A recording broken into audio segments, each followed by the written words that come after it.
I have now almost touching 100 cases against me. The cases range from sedition, from blasphemy, from terrorism, even cases of a murder, of me having killed someone. So, and these are all politically motivated cases to keep me out of the election race. The problem is that the opposition knows they cannot win the election.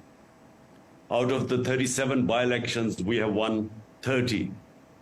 So they are worried that if we go into the elections, which are on the 30th of April, they will lose. So because they are fearing that they are going to lose, they are trying to get me out of the race by all these cases. I have attended all my court hearings. It was only when I was shot in the assassination attempt. That is the time when I couldn't go to court for almost 4 months because I was housebound because of my leg. And since then, I have been to the courts. I've been to every court appearance except one, and the reason was that court is unsafe. They could not provide me security. My life is under threat. The government says that my life is under threat, but they wouldn't provide me security. And already in the place, there were 2 terrorist attacks where judges and lawyers were killed. So when they shifted that case to this judicial complex, I went there on Saturday and presented myself to the court. Well, the same people who tried to assassinate me, they're all sitting in positions of power right now, all 3 of them. And they will try again because they are scared that if I win the elections, I will hold them accountable. And that's why they will try again. But the government also says I'm under threat. And they are saying my life is threat because of some foreign agency. I know it's not a foreign agency, it's the government itself which is trying to kill me.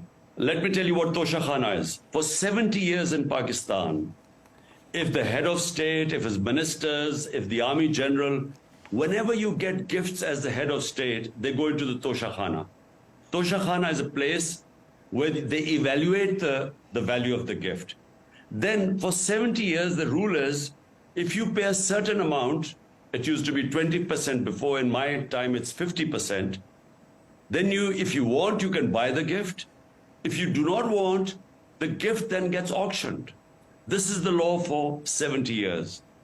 It is exactly the law that I have followed. There is nothing illegal in the case.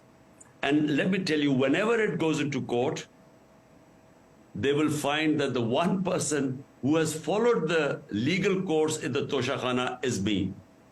What they have already discovered, that the 2 previous heads of state, Asim Munir and Nawaz Sharif, they stole cars from the Toshakhana.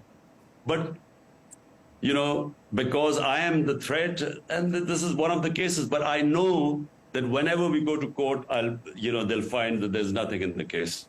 Well, the first case is that there was a demonstration, a peaceful demonstration outside the Election Commission.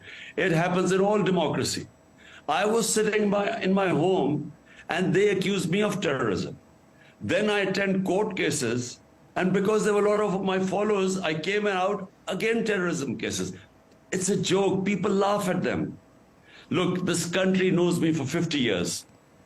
I am the one person this country knows more than anyone else. Never in my 50 years have I ever broken a law. I am the one person who the people trust me with their money. I collect the greatest amount of money in Pakistan. I run the biggest charitable institutions in this country, 2 hospitals, 2 universities, all for poor, because people trust me. So no one believes these cases against me. Look, in every democracy, peaceful protest is your right. It's your fundamental right. In France, you have thousands of people protesting against the pensions. It's their right. In England, unions are protesting for their rights for a pay rise because of inflation. This is the right of every free citizen in a democracy. Never in my 26 of politics have I ever asked my party members to be violent. Never. My protests have always been within the Constitution and peaceful. Police could not have arrested me because I already had bail for till the 14th. They came 4 days earlier. Sorry, they came on the 14th. I had bail till the 18th. So the people knew that they were coming to arrest me when I had protective bail. Secondly, even when the police came, the law says that if you give an surety bond that you will attend the court hearing on the 18th, which I did on Saturday, and I gave them an surety bond, the police cannot arrest you. So the reason why my people came outside my house to defend, because they knew it was not legal. It was abduction. They were coming to abduct me, not arrest me. I have already been to court cases. There were court cases which I went before I got shot. Then after that, I've again been to Lahore High Court, to Islamabad, this second time. I have never not gone to the court. The only problem was, I repeat, one place where there was a serious threat of terrorism. And this time when I went, they had shifted that court case to another premise which was secure. But I always said I would attend the moment my life is secure. So I have no problems in attending court cases. My problem is this government. The government is not following the rule of law. No. They have abducted my people. They have abducted two of my senior, one senator, one chief of staff. They abducted them, they custodial tortured them, stripped them naked and tortured them, and then they presented them through the court. This is not lawful.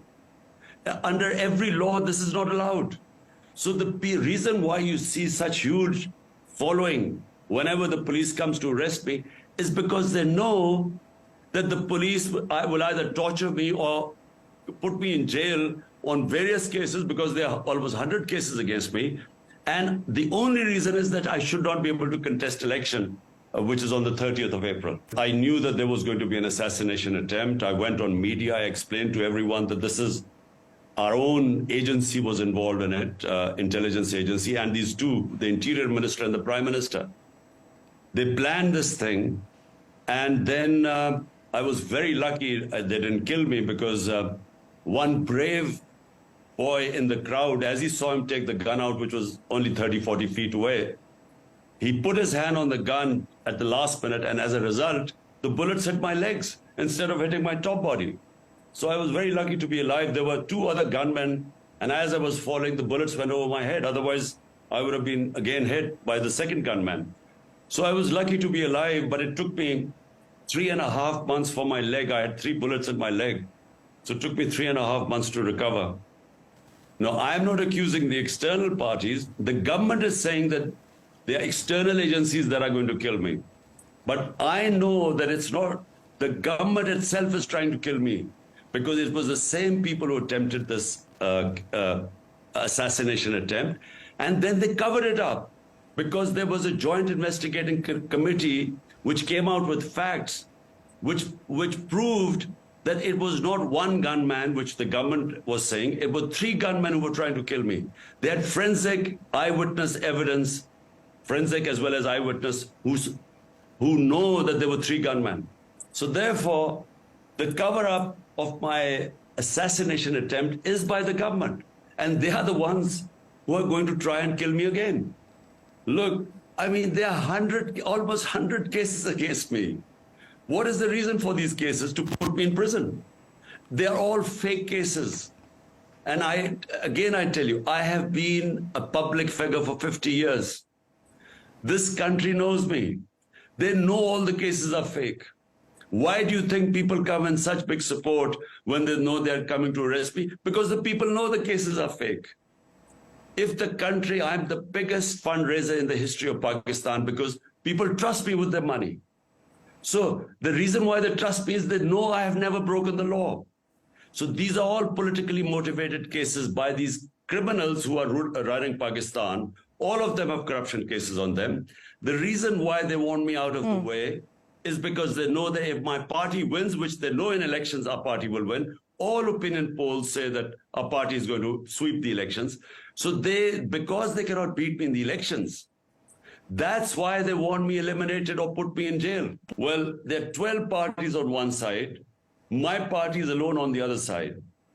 And in the last 8 months, out of the 37 by-elections in Pakistan, my party has swept 30 of them. So we have almost 85% winning ratio. And that's what they're all scared of.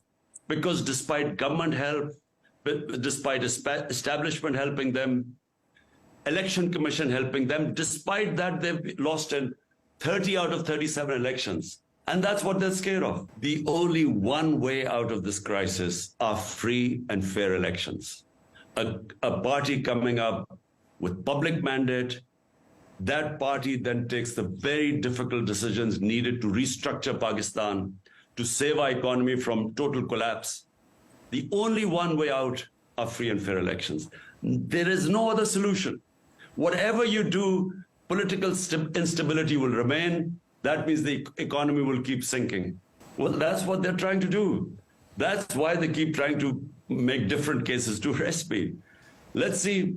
I have hope in our Supreme Court, in our judiciary. But, I'm prepared. They're going to arrest me one of these days. They almost arrested me on Saturday. They were all ready to isolate and arrest me. Well, the confrontations have happened. I mean, the police came to attack my house from 3 sides. Thousands of policemen came. It's never happened in this country before. Why did they come to my house? Because they wanted me to present me to the court in Islamabad on the 18th. They came on the 14th to supposedly arrest me, to present me to court on the 18th. But I was already appearing on the 18th. And I already had bail till the 18th. So they couldn't have arrested me. Then I gave them an surety bond that I will, and the law is, if you give the police a surety bond that you will attend the court on the date was 18th, the police can't arrest you. They still came to arrest me. So, the whole idea is to somehow, I repeat, to get me out of the race by putting me in jail. The crisis started when my government was removed through a conspiracy. And these people, discredited people, 60% of the cabinet was on bail on corruption cases, was imposed on us. From then onwards, the crisis started. And it has just got progressively worse because they've mismanaged the economy. They made all the wrong choices. They were not prepared. And from our economy, in March, a year ago, the IMF gave an example. They commended our economy, the IMF, by saying Pakistan was on the way of sustainable growth. The Economic Survey of Pakistan says that in 17 years, the best economic performance was by our government in last March, a year ago. Since our government went in April, the economy has just gone down. And because these people, they have been ruling for Pakistan for 30 years, they are the ones who are responsible for economy going down in the first place. Because when we formed government on the 2018, it was the worst economic crisis, the biggest current account deficit. From there, despite Corona, we picked up the economy and we had the best performance in 70 years when this conspiracy took place and removed our government. Since then, Pakistan's economy has gone in a tailspin. Politics, for me, is not a career. It's a mission. There are 2 reasons why people go into politics. One is to, as a career, to, improve their standard of living. I was the only one, probably the only politician who had everything. There was no reason I had to go to politics because, the Almighty had given me everything. So I came into politics for my country. Movement for justice, rule of law, genuine democracy means genuine freedom. These were the ideals I came into politics 26 years ago. I'm still on that course. My life is committed that, because the Almighty Allah has given me so much, it's my responsibility that people like me should try my best for my country. Success and failure is in Allah's hands, but at least I will try my best. And so every day I face problems. The other day they attacked my house, they broke my door, they came in and I was not in Islamabad. I was going to a court case on Saturday in Islamabad. My wife was alone. It's never happened in this country before. That not respecting, knowing that my wife was all alone. Police came, surrounded my house, looted my house. It's never happened here before. This is what we are dealing with. We are dealing with a fascist mindset. We are dealing with a bunch of criminals. But that is why I don't call it politics. I call it jihad. I'm fighting for justice for my country, and I will fight till I'm alive.